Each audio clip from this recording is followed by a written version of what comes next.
आज की कहानी है दो क्लासमेट्स की जो एक दूसरे को पसंद नहीं करते थे, लेकिन हालत ने इन दोनों को एक ऐसी जगह पर रख दिया जहां पर सरवाइव करना भी बहुत मुश्किल था। और वह दोनों कई महीनों तक एक आइलैंड में फंसे रहे और उसके बाद वह दोनों इस आइलैंड पर कैसे सरवाइव करते हैं और दोनों के बीच क्या क्या होता है वही देखेंगे इस वीडियो में। तो चलिए बिना देरी के कहानी को शुरू करते हैं। मूवी की शुरुआत में हमें कुछ हाई स्कूल के स्टूडेंट्स दिखाए जाते हैं। उन्हीं में से एक लड़की होती है जिसका नाम एमा होता है और एक लड़का होता है जिसका नाम डेविड होता है। ये दोनों ही इस मूवी के मेन कैरेक्टर हैं। एमा अपने स्कूल में काफी फेमस होती है क्योंकि वो देखने में बहुत खूबसूरत होती है। स्कूल के लगभग सभी लड़के उसे पसंद करते हैं। वहीं दूसरी तरफ डेविड थोड़ा अलग टाइप का लड़का होता है। वो बाकी सबसे थोड़ा अलग रहता है और उसका कोई खास दोस्त भी नहीं होता, यानी वो लोगों के साथ रहने के बजाय अकेले रहना पसंद करता है। लेकिन डेविड को एमा पसंद होती है, फिर भी वो कभी भी अपनी फीलिंग्स उससे नहीं बताता। लेकिन एम्मा उसे सीरियसली नहीं लेती और अक्सर उसे इग्नोर कर देती है। तभी हमें उनके टीचर दिखाई देते हैं जो सभी स्टूडेंट्स को एक प्रोजेक्ट के बारे में बताते हैं। यह प्रोजेक्ट होता है कैरेबियन समुद्र के पास एक आइलैंड पर रहने वाले बच्चों के लिए एक स्कूल बनाना। इस प्रोजेक्ट के लिए सभी स्टूडेंट्स को उस आइलैंड पर जाना होता है। अगले दिन सभी इस ट्रिप के लिए तैयार हो जाते हैं, लेकिन उस आइलैंड तक पहुंचने में एक दिन का समय लगने वाला होता है, इसलिए वो लोग रात बिताने के लिए एक होटल में रुकते हैं। तभी एम्मा की एक फ्रेंड उसे बताती है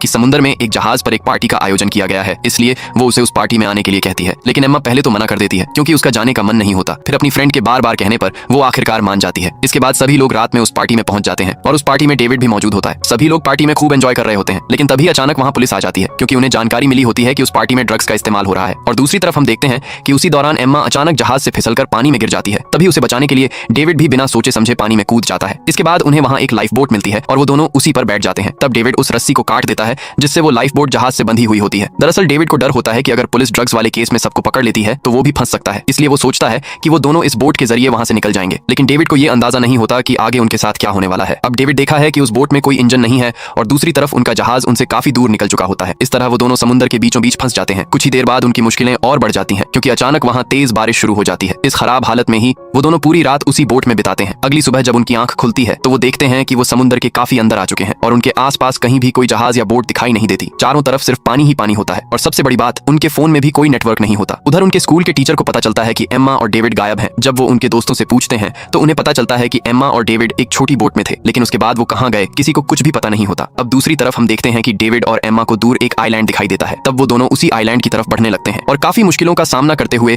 आखिरकार वहां पहुंच जाते हैं। इसके बाद डेविड को बोट के अंदर एक फ्लेयर गन मिलता है और डेविड उस फ्लेयर गन को अपने साथ लेकर एम्मा के साथ उस आइलैंड के अंदर की तरफ जाने लगता है। दूसरी तरफ हम देखते हैं कि एम्मा और डेविड के माता पिता को उनके गायब होने की खबर मिलती है, जिससे वो बहुत ज्यादा परेशान हो जाते हैं और उन्हें ढूंढने के लिए पूरी कोशिश करने लगते हैं। अब इधर आइलैंड पर एम्मा और डेविड उस जगह की खूबसूरती देखकर हैरान रह जाते हैं क्योंकि वो आइलैंड देखने में बहुत ही सुंदर होता है। चलते चलते वो दोनों एक ऊंचे पहाड़ पर चढ़ जाते हैं और वहां से उन्हें काफी दूर तक का नजारा दिखाई देता है। लेकिन तभी उन्हें एहसास होता है कि वो अपने शहर से बहुत दूर आ चुके हैं और वहां से उनके शहर का कोई निशान भी दिखाई नहीं देता। चारों तरफ सिर्फ समुद्र ही समुद्र होता है। ये देखकर दोनों काफी चिंतित हो जाते हैं क्योंकि अब उन्हें समझ आ जाता है कि वो यहाँ बुरी तरह फंस चुके हैं। इसके बाद वो दोनों वापस समुद्र किनारे आते हैं, लेकिन वहां पहुंचकर देखते हैं कि उनकी बोट गायब हो चुकी है। दरअसल उन्होंने बोट को ठीक से बांधा नहीं था, जिसकी वजह से ज्वार का पानी उसे बहाकर ले गया। अब रात भी हो चुकी होती है और वो दोनों मजबूरी में उसी आइलैंड पर रुकने का फैसला करते हैं। डेविड के पास एक लाइटर था तो वह लाइटर की मदद से आग जलाता है और वहां बैठकर वे सोच रहे थे कि क्या किया जाए। और एमा बार बार अपना फोन चेक कर रही थी कि फोन में नेटवर्क मिल रहा है या नहीं, क्योंकि तभी वे फोन करके मदद मांग सकते थे। और दूसरी तरफ उनके माँ बाप उनके टीचर से कहते हैं कि डेविड और एमा को ढूंढ कर लाओ, नहीं तो वे उनके खिलाफ कानूनी कार्रवाई करेंगे, क्योंकि उन्हीं पर भरोसा करके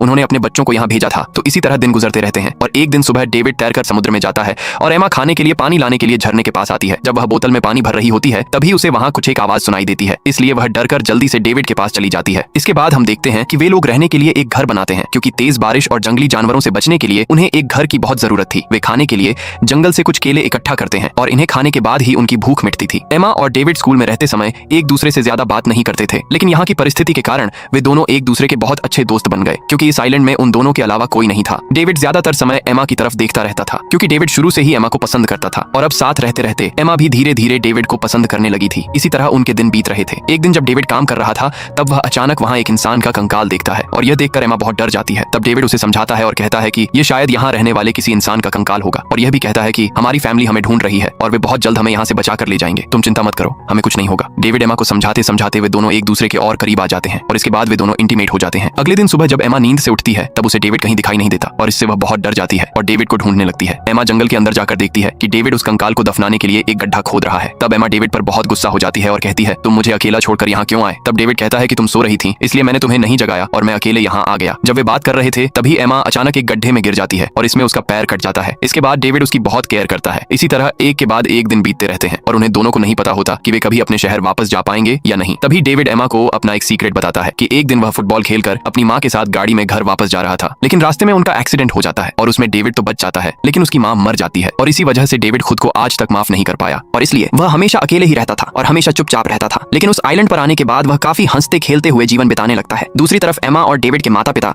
अपने बच्चों को ढूंढने के लिए हेलीकॉप्टर की मदद से समुद्र में जाकर उनकी तलाश करते हैं। यहाँ तक कि वे न्यूज़पेपर में भी यह खबर छपवाते हैं। वे लोगों से पूछते हैं कि क्या किसी ने उनके बच्चों को कहीं देखा है या नहीं, लेकिन उन्हें कहीं भी नहीं ढूंढा जा सका। आखिरकार वे हार मान लेते हैं और अपने घर वापस चले जाते हैं। दूसरी तरफ हम देखते हैं कि डेविड और एमा रोमांटिक टाइम स्पेंड कर रहे होते हैं। फिर एक दिन जब वे खाना इकट्ठा कर रहे होते हैं तब उन्हें एक हेलीकॉप्टर की आवाज सुनाई देती है, लेकिन हेलीकॉप्टर उनके ऊपर से गुजर जाता है और क्योंकि वे जंगल के अंदर होते हैं इसीलिए रेस्क्यू टीम उन्हें देख नहीं पाती। तब डेविड दौड़ते दौड़ते समुद्र के किनारे पहुंचता है, लेकिन तब तक बहुत देर हो चुकी होती है और हेलीकॉप्टर वहां से जा चुका होता है। एम्मा डेविड पर गुस्सा करती है कि तुमने फायर गन क्यों नहीं चलाई। तब डेविड कहता है कि उसे फायर गन मिल ही नहीं रही थी। तब एम्मा कहती है कि वह तो बैग के अंदर ही है। तब एम्मा जब चेक करने जाती है तो देखती है कि उस बैग में फायर गन के अलावा और कुछ भी नहीं है। इससे एम्मा और भी ज्यादा गुस्सा हो जाती है और बहुत दुखी हो जाती है कि शायद वे अब कभी अपने शहर वापस नहीं जा पाएंगे। फिर एक दिन जब डेविड और एम्मा बात कर रहे होते हैं तभी उन्हें एक आवाज सुनाई देती है। डेविड उस आवाज के पीछे पीछे जंगल के अंदर जाता है और वहां वह एक ब्लैक पैंथर को देखता है और वह ब्लैक पैंथर डेविड पर हमला कर देता है। डेविड खुद को बचाने के लिए भागने लगता है, लेकिन अचानक भागते भागते वह एक पेड़ की जड़ से टकराकर गिर जाता है। डेविड की आवाज सुनकर एम्मा जब उसके पास पहुंचती है तो वह देखती है कि डेविड एक चाकू की मदद से उस ब्लैक पैंथर को मार देता है। यह देखकर एम्मा बहुत खुश हो जाती है। दूसरी तरफ हमें उनके फैमिली को दिखाया जाता है और वे अपने बच्चों को बहुत मिस कर रहे होते हैं। इधर डेविड और एम्मा टूटे बिना खुद को खुश रखने की कोशिश कर रहे थे। फिर एक दिन जब वे एक पेड़ के नीचे बैठकर बात कर रहे थे तभी ऊपर से एक बंदर उनके खोए हुए सामानों को नीचे फेंक देता है और उन्हें उनका फायर गन भी मिल जाता है। गन हाथ में मिलते ही एम्मा एक गोली ऊपर चला देती है। तब डेविड उससे कहता है, क्या तुम पागल हो गई हो, बेवजह गोली क्यों बर्बाद कर रही हो, अब तो हमें कोई ढूंढने भी नहीं आ रहा। तब एम्मा गुस्से में कहती है, मैं भी कोशिश कर रही हूँ, मेरे लिए यहाँ रहना अब संभव नहीं है। हम जैसे रह रहे हैं इसे जिंदगी नहीं कहते, इसे बस जिंदा रहना कहते हैं। फिर एक दिन जब वे मछली पकड़ रहे होते हैं तभी उन्हें एक हेलीकॉप्टर की आवाज सुनाई देती है। वे दौड़कर समुद्र के किनारे पहुंचते हैं और अपने पास मौजूद फायर गन चला देते हैं। इस बार हेलीकॉप्टर में मौजूद लोग उन्हें देख लेते हैं और आखिरकार वे उसी हेलीकॉप्टर के जरिए अपने शहर वापस पहुंच जाते हैं। वहां सब लोग उन्हें देखकर बहुत खुश हो जाते हैं और वहां से वापस आकर वे अपने फैमिली और अपने फ्रेंड्स के साथ मिलते हैं। इसके बाद एक दिन रात में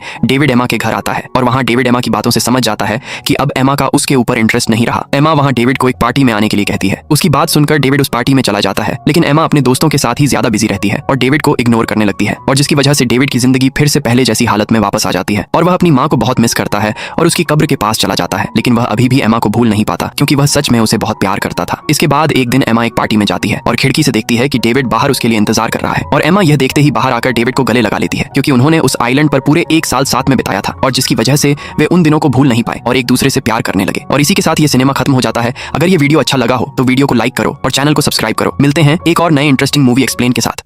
कहानी की शुरुआत एक बेबस और गरीब लड़के शिन से होती है जो एक गुलाम परिवार में पैदा हुआ है और किस्मत ने उसे बचपन से ही जंजीरों में जकड़ दिया है, जहां कुछ बेरहम लोग उसे पकड़कर जबरदस्ती गुलामी करवाने के लिए ले जा रहे होते हैं। लेकिन इसी दौरान उसकी नजर अचानक जनरल वॉन की ताकतवर आर्मी पर पड़ती है और उस महान योद्धा को देखकर शिन की आंखों में जुनून की एक चिंगारी जल उठती है क्योंकि वह भी एक दिन उसी की तरह महान योद्धा बनना चाहता है। लेकिन हकीकत इससे बिल्कुल उलट होती है क्योंकि जिस आदमी ने उसे खरीदा होता है वह बेहद क्रूर होता है जो पहले ही दिन उससे ऐसे ऐसे काम करवाता है जो उसे आते तक नहीं और जरा सी गलती पर उसे बेरहमी से पीटता है। उसी घर में शिन की मुलाकात रॉकी नाम के एक और गुलाम बच्चे से होती है जो पहले से ही वहाँ काम कर रहा होता है और वही उसे काम सिखाता है। फिर एक दिन शिन रॉकी से कहता है कि एक दिन वह इस कैद से जरूर भागेगा। तब रॉकी उसे सच्चाई बताते हुए कहता है कि गुलाम होना ही उनकी किस्मत है और यहाँ से भागना लगभग नामुमकिन है, लेकिन अगर वह तलवार उठाना सीख जाए तो शायद वह अपनी किस्मत खुद लिख सकता है। यह सुनकर शिन के अंदर का जोश और भी भड़क उठता है और फिर एक दिन लकड़ी लाने के बहाने दोनों जंगल में रुक जाते हैं, जहाँ रॉकी उसे तलवारबाजी की ट्रेनिंग देता है और बताता है कि एक महान योद्धा बनने के लिए उसे हजारों बार अभ्यास करना होगा। इसके बाद दोनों रोज छुप छुप कर जंगल में जाकर कड़ी मेहनत और लगातार प्रैक्टिस करते हैं और देखते ही देखते कई साल गुजर जाते हैं। अब रॉकी तलवारबाजी में काफी तेज हो चुका होता है, लेकिन शिन भी किसी से कम नहीं होता और दोनों एक दूसरे को कड़ी टक्कर देते हैं। तभी एक दिन जब वे प्रैक्टिस कर रहे होते हैं तो दूर खड़ा एक रहस्यमयी आदमी उन्हें ध्यान से देख रहा होता है जिसका नाम शोऊ है और जो किंग आईसी का खास आदमी है। जब वह उन्हें घूरता है तो शिन गुस्से में उस पर भड़क जाता है, लेकिन असली झटका तो तब लगता है जब शाम को दोनों घर लौटते हैं और देखते हैं कि शोबू पहले से ही उनके मालिक के साथ बात कर रहा है और वह रॉकी को अपने साथ ले जाने आया है। यह सुनकर शिन के दिल पर जैसे वार होता है। उसके बाद रॉकी शिन को कहता है कि उन्होंने साथ में महान जनरल बनने की कसम खाई थी और शिन उसे भरोसा दिलाता है कि वह भी हार नहीं मानेगा। जाने से पहले रॉकी उसे लगातार ट्रेनिंग करने की सलाह देता है और वादा करता है कि वे फिर मिलेंगे। इसके बाद शिन अकेला रह जाता है, लेकिन अपने सपने को जिंदा रखने के लिए वह दिन रात तलवारबाजी की कड़ी प्रैक्टिस करता है और धीरे धीरे पहले से ज्यादा मजबूत और तेज होता जाता है। समय गुजरता है और कई महीने बीत जाते हैं। तभी एक रात अचानक उसे बाहर से अजीब आवाजें सुनाई देती हैं और जब वह बाहर जाकर देखता है तो उसका दिल दहल जाता है क्योंकि रॉकी बुरी तरह घायल हालत में जमीन पर पड़ा होता है। शिन घबरा जाता है और उससे पूछता है कि उसके साथ क्या हुआ। तब रॉकी बताता है कि किंग के भाई ने गद्दी हासिल करने के लिए बगावत कर दी है और किंग की रक्षा करते हुए उसकी यह हालत हो गई। वह शिन से कहता है कि अब उसका अधूरा सपना वही पूरा करे और इतना कहकर वह उसकी आंखों के सामने दम तोड़ देता है। अपने सबसे करीबी दोस्त की मौत देखकर शिन का दिल टूट जाता है है और वह कसम खाता है कि वह उन सभी लोगों से बदला लेकर रहेगा जो रॉकी की मौत के जिम्मेदार हैं, और बिना समय गवाए उसकी तलवार उठाकर वहां से निकल पड़ता है। लेकिन रास्ता आसान नहीं होता, क्योंकि थोड़ी दूर जाते ही कुछ लोकल ट्राइब के खतरनाक लोग उसे घेर लेते हैं और उसे लूटने की कोशिश करते हैं, लेकिन वह नहीं जानते कि वो कोई आम लड़का नहीं है। फिर शिन अपनी जबरदस्त स्किल और गुस्से से भरे वारों के दम पर कुछ ही पलों में सभी को हरा देता है और वह से चला जाता है। वहीं दूसरी तरफ किंग का भाई जैक खुद को राजा समझकर जश्न मना रहा होता है, लेकिन अचानक उसे यह चौंकाने वाली खबर मिलती है कि उसने जिसे किंग समझकर मारा था वह असल में उसका हमशक्ल था और असली किंग आईसी अभी भी जिंदा है। इधर शिन उस गुप्त जगह पर पहुंचता है जिसके बारे में रॉकी ने मरने से पहले उसे बताया था, और वहां वह एक ऐसे आदमी को देखता है जो हूबहू रॉकी जैसा दिखता है। दरअसल वही असली किंग आईसी होता है जो शिन से पूछता है कि क्या तुम ही शिन हो। लेकिन इससे पहले कि शिन कुछ समझ पाता, अचानक वहां एक खतरनाक हत्यारा आ जाता है जो किंग आईसी को मारने आया होता है, और वह बताता है कि हमशक्ल का खेल खेलकर उन्हें बेवकूफ बनाया गया है, लेकिन अब वह खुद किंग को खत्म करेगा। यह सब सुनकर शिन को सच्चाई का पता चलता है कि उसका दोस्त रॉकी असल में किंग का हमशक्ल था जिसे उसकी जगह बलि चढ़ा दिया गया। यह जानकर शिन के अंदर गुस्से का ज्वालामुखी फट पड़ता है और वह बिना देर किए उस हत्यारे पर टूट पड़ता है। हालांकि वह दुश्मन बेहद ताकतवर होता है और शुरुआत में शिन उसके सामने कमजोर पड़ता दिखता है, लेकिन अपने दोस्त की मौत का बदला लेने की आग उसे हार मानने नहीं देती और वह अपनी पूरी ताकत झोंक देता है और आखिरकार शिन उस हत्यारे को खत्म कर देता है। इसके बाद उसका गुस्सा किंग आईसी की तरफ मुड़ता है और वह उसे मारने के लिए आगे बढ़ता है, लेकिन तभी आईसी उसे रोकते हुए कहता है कि अगर तुमने मुझे मार दिया तो उन सभी लोगों की कुर्बानी बेकार हो जाएगी जिन्होंने मेरी रक्षा के लिए अपनी जान दी, और उनमें तुम्हारा सबसे करीबी दोस्त रॉकी भी शामिल है। फिर शिन गुस्से से भरा हुआ किंग आईसी से कहता है कि मैं पहले उन सभी लोगों से बदला लूंगा जिन्होंने उसके दोस्त की जान ली और उसके बाद तुम्हारा हिसाब करूंगा, इसलिए तुम्हें मेरे साथ ही रहना होगा। तभी अचानक वहां लोकल ट्राइब की एक रहस्यमयी लड़की आ जाती है जिसने अजीब सा पोशाक पहना होता है जिसका नाम सोही होता है। सोही आईसी से कहती है कि वह उन्हें इस खतरनाक जंगल से सुरक्षित बाहर निकाल सकती है, लेकिन बदले में उसे पैसे चाहिए, क्योंकि वह जानती है कि आईसी कोई आम इंसान नहीं बल्कि असली किंग है। मजबूरी में आईसी उसकी बात मान लेता है और तीनों साथ आगे बढ़ने लगते हैं। लेकिन सफर के दौरान शिन को बार बार अपने दोस्त रॉकी की याद सताने लगती है। वह अचानक आईसी पर गुस्सा जताने लगता है और उसे पीटने लगता है, क्योंकि उसे लगता है कि उसके दोस्त की मौत का जिम्मेदार वही है। तब आईसी उसे रोकते हुए सच्चाई बताता है कि रॉकी को पहले से ही पता था कि उसे किस काम के लिए चुना गया है और उसने यह सब अपनी मर्जी से किया था। यहाँ तक कि उसने खुद कहा था कि अगर उसकी मौत भी हो जाए तो उसका दोस्त शिन किंग की रक्षा करेगा। यह सुनकर शिन का गुस्सा धीरे धीरे शांत होता है और वह सोचने लगता है कि रॉकी सच में उस पर कितना भरोसा करता था। आखिरकार वह आईसी पर विश्वास कर लेता है और उसकी मदद करने के लिए तैयार हो जाता है। इसके बाद शिन उससे पूछता है कि अब आगे का क्या प्लान है, तो आईसी बताता है कि शोबू ही उसकी आखिरी उम्मीद है। यह सुनकर तीनों तुरंत उस जगह की ओर निकल पड़ते हैं जहाँ शोबू से मिलने की उम्मीद होती है, लेकिन रास्ता आसान नहीं होता क्योंकि उन्हें एक ऐसे इलाके से गुजरना पड़ता है जो माउंटेन ट्राइब का क्षेत्र है, जहाँ बाहरी लोगों का जाना सख्त मना है और किंग के राज्य और इस ट्राइब के बीच दुश्मनी भी है। शिन, आईसी और सोही अपने खतरनाक सफर को जारी रखते हुए एक घने बांस के जंगल से गुजर रहे होते हैं। तभी अचानक एक अजीब सा दिखने वाला आदमी उन पर हमला कर देता है जिसकी शक्ल किसी नशेड़ी जैसी लगती है और उसके पास हथियार के नाम पर सिर्फ जहरीली डांट होती है। उसे देखकर शिन हल्के में लेता है और आत्मविश्वास से कहता है कि इसे तो वह अकेले ही इसे गिरा देगा। लेकिन जैसे ही लड़ाई शुरू होती है शिन को समझ आ जाता है कि उसने इस दुश्मन को बहुत गलत समझ लिया, क्योंकि वह आदमी दिखने में भले ही कमजोर लगता है लेकिन उसकी रफ्तार और वार बेहद खतरनाक होते हैं। वह इतनी तेजी से हमला करता है कि शिन को संभलने का मौका तक नहीं मिलता। फिर भी शिन हार मानने वालों में से नहीं होता और आखिरकार उसे हरा देता है। लेकिन इस लड़ाई के दौरान उस आदमी की एक जहरीली डांट शिन को लग जाती है जिससे उसकी हालत बिगड़ने लगती है। तभी आईसी और सोही तुरंत उसे वहां से हटाकर एक सुरक्षित जगह पर ले जाते हैं, जहां सोही अपनी समझदारी और जड़ी बूटियों के ज्ञान से उसका इलाज करती है और किसी तरह उसकी जान बचा लेती है। होश में आने के बाद शिन आईसी से पूछता है कि आखिर तुम्हारा भाई तुमसे इतनी नफरत क्यों करता है। तो आईसी बताता है कि दोनों अलग अलग माँ के बेटे हैं और मेरी माँ एक समय रॉयल कोर्ट में डांसर थी, इसी वजह से मेरा भाई मुझे कभी किंग बनने के लायक नहीं मानता और हमेशा उससे जलता है। आईसी यह भी बताता है कि इस पूरे राज्य में सिर्फ शोबू ही एक ऐसा इंसान है जिस पर वह आंख बंद करके भरोसा कर सकता है। अगले ही दिन जब कुछ सैनिक वहां पहुंचते हैं तो शिन को लगता है कि दुश्मनों ने हमला कर दिया है, लेकिन असल में वह शोबू ही होता है जो आईसी को जिंदा देखकर बेहद खुश हो जाता है और देर से आने के लिए माफी मांगता है। वहीं दूसरी तरफ जैक को पहले से ही अंदाजा होता है कि आईसी इतनी आसानी से हार मानने वाला नहीं है, इसलिए वह पहले ही अपनी ताकत बढ़ाने के लिए हजारों सैनिकों की सेना तैयार कर चुका होता है। जैक अपनी क्रूरता और सत्ता को साबित करने के लिए एक गैर शाही खून वाले सैनिक को सबके सामने अपने खतरनाक राक्षस से मरवा देता है, ताकि पूरे राज्य में यह डर फैल जाए कि सिर्फ शाही खून वाला ही किंग बनने का हकदार है। वहीं दूसरी तरफ शिन जो अब पूरी तरह से ठीक हो चुका था और आईसी से कहता है कि अब जब शोबू भी उनके साथ है तो उन्हें तुरंत हमला करके उसका राज्य वापस दिलाना चाहिए, लेकिन शोबू उसे समझाता है कि हालात इतने आसान नहीं है क्योंकि जैक पहले ही पूरे राज्य में अपने सैनिक फैला चुका होगा और उनकी छोटी सी टीम उस विशाल सेना के सामने कुछ भी नहीं है। तभी शोबू को अचानक एक उम्मीद की किरण याद आती है और वह बताता है कि माउंटेन ट्राइब उनकी मदद कर सकती है। हालांकि आईसी इस बात पर हिचकिचाता है क्योंकि उनके पूर्वजों और माउंटेन ट्राइब के बीच पुराने समय से दुश्मनी चली आ रही है और वे हमें भरोसे लायक नहीं मानते, लेकिन मजबूरी में उनके पास और कोई रास्ता नहीं बचता, इसलिए वे सभी सोही के साथ पहाड़ों की तरफ निकल पड़ते हैं और कठिन रास्तों से गुजरते हुए ऊपर चढ़ने लगते हैं। तभी अचानक माउंटेन ट्राइब के खतरनाक योद्धा उन्हें घेर लेते हैं और उनकी शक्ल, सूरत और तेवर इतने डरावने होते हैं कि कोई भी कांप जाए। वे उन्हें चेतावनी देते हैं कि अगर अपनी जान बचानी है तो तुरंत यहाँ से चले जाओ, लेकिन सोही उनकी भाषा में बात करके बताती है कि किंग आईसी तुम्हारे चीफ से मिलना चाहते हैं। ये सुनते ही ट्राइब के लोग और भड़क जाते हैं और बिना कुछ सुने ही सबको पकड़कर अपने साथ ले जाते हैं, ये कहते हुए कि अब उनका फैसला सिर्फ उनका चीफ ही करेगा। इसके बाद वे उन्हें पहाड़ों के बीच बसे अपने रहस्यमयी और शक्तिशाली साम्राज्य में ले जाते हैं, जिसे देखकर शिन और बाकी लोग हैरान रह जाते हैं। वहाँ ट्राइब का चीफ आईसी को उनके इतिहास की कड़वी सच्चाई याद दिलाता है कि कैसे उनके पूर्वजों और किंग के पूर्वजों के बीच एक समझौता हुआ था साथ रहने का, लेकिन बाद में किंग के लोगों ने धोखा दिया जिससे उनके हजारों लोग मारे गए। ये सुनकर आईसी बिना किसी घमंड के सिर झुका लेता है और कहता है कि उसे इस बात का पूरा एहसास है और वह अपने पूर्वजों की गलती के लिए दिल से माफी मांगता है और भारी दिल से ट्राइब के चीफ से कहता है कि जो कुछ भी अतीत में हुआ वह उसे बदल नहीं सकता, लेकिन वह दिल से चाहता है कि अब सब मिलकर शांति से रहें और अपने पूर्वजों की गलतियों को सुधारे। बस इसके लिए उसे अपना राज्य वापस लेने में उनकी मदद चाहिए। यह सुनते ही वहाँ मौजूद माउंटेन ट्राइब के लोग गुस्से में चिल्लाने लगते हैं और उसे झूठा और धोखेबाज कहने हैं। लेकिन काफी देर सोचने के बाद जब ट्राइब का चीफ अपना मास्क हटाता है तो सब हैरान रह जाते हैं, क्योंकि उसके पीछे एक लड़की होती है। फिर वह अपने लोगों को आदेश देती है कि सभी को इकट्ठा करो और युद्ध की तैयारी शुरू करो, जिसका मतलब साफ होता है कि अब वह आईसी का साथ देने वाले हैं। अब आईसी के पास भले ही छोटी लेकिन एक ताकतवर आर्मी होती है और कम संख्या में होने के बावजूद वह एक चालाक प्लान बनाता है, क्योंकि माउंटेन ट्राइब के लोग हमेशा मास्क पहनते हैं। इसलिए आईसी उसी का फायदा उठाते हुए अपनी पूरी टीम को मास्क पहनाकर महल के बाहर खड़ा कर देता है और जैक तक यह संदेश भिजवाता है कि माउंटेन ट्राइब शांति से समझौता करना चाहते हैं। जैक, जो पहले से ही अपनी ताकत बढ़ाना चाहता है, इस मौके को अच्छा समझता है और अपने मंत्रियों को उन्हें अंदर लाने के लिए भेजता है। लेकिन जैक की तरफ से शर्त रखी जाती है कि उनके चीफ के साथ सिर्फ 50 लोग ही अंदर जाएंगे और बाकी बाहर इंतजार करेंगे। महल के गेट पर पहुंचने के बाद सैनिक उनसे हथियार बाहर रखने को कहते हैं, लेकिन चीफ पुराने धोखे की याद दिलाकर साफ मना कर देता है और मंत्रियों को लगता है कि इतने कम लोग उनका कुछ नहीं बिगाड़ पाएंगे, इसलिए वे उन्हें हथियारों के साथ अंदर आने की इजाजत दे देते हैं। जैसे ही महल का विशाल दरवाजा खुलता है, आईसी बिना एक पल गंवाए अपनी पूरी सेना के साथ हमला शुरू कर देता है, क्योंकि उसका साफ मकसद होता है कि किसी भी तरह सीधे जैक तक पहुंचा जाए, क्योंकि जैसे ही जैक काबू में आएगा उसकी पूरी सेना अपने आप बिखर जाएगी। इसके बाद वे लोग अलग अलग ग्रुप में बंटकर तेजी से महल के अंदर घुसते हैं, जहां एक ग्रुप को शिन लीड कर रहा होता है और दूसरे को खुद आईसी। लेकिन जैसे ही आईसी अंदर पहुंचता है, वहां पहले से तैयार खड़ी जैक की भारी सेना उसे घेर लेती है और तभी ऊपर से खड़े सैनिक उन पर तीरों की बारिश शुरू कर देते हैं, जिससे माउंटेन ट्राइब के कई लोग गिर जाते हैं। यह देखकर शोभू घबरा जाता है और कहता है कि हमें पीछे हटना चाहिए, क्योंकि इस तरह लड़ना नामुमकिन है। लेकिन ट्राइब का चीफ अपने प्लान के तहत सही मौके का इंतजार करती है। जैसे ही दुश्मनों का ध्यान थोड़ा भटकता है, जमीन पर गिरे हुए सभी ट्राइब के योद्धा अचानक उठ खड़े होते हैं और दुश्मनों पर टूट पड़ते हैं। दरअसल उनकी ताकत और सहन शक्ति इतनी जबरदस्त होती है कि तीर भी उनका कुछ खास नुकसान नहीं कर पाते और कुछ ही समय में वे वहां मौजूद सभी सैनिकों को खत्म कर देते हैं। दूसरी तरफ शिन एक गुप्त रास्ते से जैक तक पहुंचने की कोशिश कर रहा होता है, लेकिन रास्ते में ही उसका सामना जनरल साजी से होता है, जो पहले से ही वहां उसका इंतजार कर रहा होता है। साजी की ताकत इतनी खतरनाक होती है कि वह अकेले ही पूरी सेना को खत्म कर सकता है, लेकिन उसका असली निशाना सिर्फ आईसी होता है। इसलिए जब उसे आईसी वहां नहीं दिखता तो वह वहां से चला जाता है। इस मौके का फायदा उठाकर शिन और उसकी टीम तेजी से आगे बढ़ती है और जैक की सेना पर भारी पड़ने लगती है। वहीं दूसरी तरफ जैक महल के अंदर बैठा इस बात से खुश हो रहा होता है कि उसका भाई खुद उसकी मौत के जाल में फंसकर यहाँ तक आ चुका है। लेकिन जैक के पास एक भयानक और विशाल दानव होता है, जो जैसे ही मैदान में उतरता है पहली बार शिन के चेहरे पर डर साफ दिखाई देता है, क्योंकि वह दानव अपनी ताकत से योद्धाओं को उठाकर पटक पटक कर खत्म करता जा रहा होता है। लेकिन शिन अपने डर पर काबू पाकर पूरी हिम्मत जुटाता है और सही मौके पर वार करके उस दानव को जमीन पर गिरा देता है और अपनी पूरी ताकत से उसका अंत कर देता है। इसके बाद शिन बिना समय गंवाए सीधे जैक के कमरे की तरफ बढ़ता है, लेकिन वहां पहुंचकर भी जैक के चेहरे पर जरा सा भी डर नहीं होता, क्योंकि उसके साथ खड़ा होता है उसका सबसे ताकतवर जनरल साजी, जिसकी ताकत और खौफ का अंदाजा हर किसी को होता है। यहाँ तक कि माउंटेन ट्राइब के सबसे बहादुर योद्धा भी उसके सामने टिक नहीं पाते और साजी अकेले ही सबको पछाड़ देता है। दूसरी तरफ आईसी और उसकी सेना लगातार लड़ते लड़ते थक चुकी होती है, क्योंकि दुश्मनों की संख्या बहुत ज्यादा होती है। लेकिन सैनिक अपने किंग को इतनी बहादुरी से लड़ते देखकर उनके अंदर फिर से जोश भर जाता है और वे दोबारा पूरी ताकत से दुश्मनों पर टूट पड़ते हैं। वहीं साजी शिन को बुरी तरह से पीट रहा होता है और उसे एक कमजोर इंसान की तरह जमीन पर गिरा देता है। वह एक एक करके सभी को बेहोश कर देता है और आखिर में मैदान में सिर्फ शिन और सोही ही बचे होते हैं। शिन की हालत इतनी खराब हो जाती है कि वह हिल भी नहीं पा रहा होता और तभी उसके अंदर कहीं गहराई में उसके दोस्त रॉकी की याद जागती है और उसका सपना और उसका वादा उसे फिर से खड़ा होने की ताकत देता है। उसी पल जब साजी उसे खत्म करने के लिए आगे बढ़ता है, शिन अचानक उठ खड़ा होता है और पूरी ताकत के साथ फिर से उससे भिड़ जाता है और पहली बार साजी के शरीर से खून निकलता है, जिससे वह भी हैरान रह जाता है। और आखिरकार शिन वही खास मूव इस्तेमाल करता है जिसे वह बचपन से हजारों बार प्रैक्टिस करता आया था और शिन अपनी पूरी ताकत को एक ही वार में उतार देता है और उसकी तलवार साजी की तलवार को चीरते हुए सीधे उसके सीने में जा धंसती है, जिससे साजी वहीं ढेर हो जाता है। साजी जैसे अजय योद्धा के मरते ही जैक के पास अब सरेंडर करने के अलावा कोई रास्ता नहीं बचता और यह देखकर उसके साथ खड़े मंत्री और सैनिक डर के मारे उसे अकेला छोड़कर भागने लगते हैं। तभी उनमें से एक भागते हुए सोही पर हमला करता है और उसे चाकू मार देता है, लेकिन शिन हैरानी होता है कि सोही बच गई, क्योंकि उसके अजीब से कपड़ों के नीचे छिपा आर्मर उसकी जान बचा लेता है। इसके बाद शिन जैक को पकड़कर बाहर ले आता है और सभी सैनिकों के सामने जोर से ऐलान करता है, खुद को किंग कहने वाला नेता अब हमारे कब्जे में है, इसलिए सब अपने हथियार डाल दें। ये सुनते ही जैक की सेना का हौसला टूट जाता है और कोई भी उसका आदेश मानने को तैयार नहीं होता। अपने ही सैनिकों को खुद के खिलाफ जाता देख जैक गुस्से में पागल हो जाता है और आखिरी कोशिश में आईसी पर हमला कर देता है, लेकिन आईसी उसे आसानी से काबू में कर लेता है और उसे सजा देता है, पर उसकी जान नहीं लेता। तभी वहां एक जिद्दी योद्धा आता है जो अभी भी आईसी को अपना किंग मानने से इनकार करता है और लड़ने के लिए आगे बढ़ता है। लेकिन उसी वक्त मैदान में एक ऐसी एंट्री होती है जिसे देखकर सबकी सांसें थम जाती हैं। धरती का महान और अजेय जनरल वॉर्न अपनी विशाल सेना के साथ वहां पहुंच चुका होता है। उसकी ताकत और रुतबा देखकर दोनों तरफ के सैनिक अपने अपने हथियार नीचे डाल देते हैं। आईसी उससे सवाल करता है कि वह उनके आपसी युद्ध में क्यों दखल दे रहा है, तो वॉर्न प्रभावशाली अंदाज में कहता है कि यह मूर्खता की लड़ाई है, जहां लोग अपने ही लोगों से लड़ रहे हैं, न कि किसी असली दुश्मन से। फिर वह आईसी से पूछता है कि तुम कैसा राजा बनना चाहते हो और उसे सोच समझकर जवाब देने को कहता है। तब आईसी पूरे आत्मविश्वास के साथ जवाब देता है कि वह एक ऐसा राज्य बनाना चाहता है जहां कोई भेदभाव ना हो और सभी लोग मिलजुल कर शांति से रहें। यह जवाब सुनकर वॉर्न प्रभावित हो जाता है और वहीं इस युद्ध को खत्म करने का ऐलान कर देता है। लेकिन तभी एक आखिरी जिद्दी योद्धा आईसी पर हमला करने की कोशिश करता है और वॉर्न उसे पल भर में उसकी औकात दिखा देता है, जिससे सभी लोग उसकी ताकत के सामने सिर झुका देते हैं। इसके बाद जब वॉर्न वहां से जाने लगता है तो शिन उसे आवाज देकर कहता है कि मेरा नाम शिन है और मैं एक दिन इस धरती का सबसे महान जनरल बनूंगा। यह सुनकर वॉर्न हल्की मुस्कान के साथ जवाब देता है कि वह दिन तब साबित करना जब वे दोनों किसी असली युद्ध में आमने सामने होंगे। और इसी के साथ आईसी को उसका राज्य वापस मिल जाता है और यह शानदार कहानी एक जबरदस्त अंत के साथ खत्म होती है। तो दोस्तों, यह कहानी आपको अच्छी लगी तो वीडियो को हाइप देना ना भूले और चैनल को सब्सक्राइब करके जरूर जाना। तब तक के लिए बाय।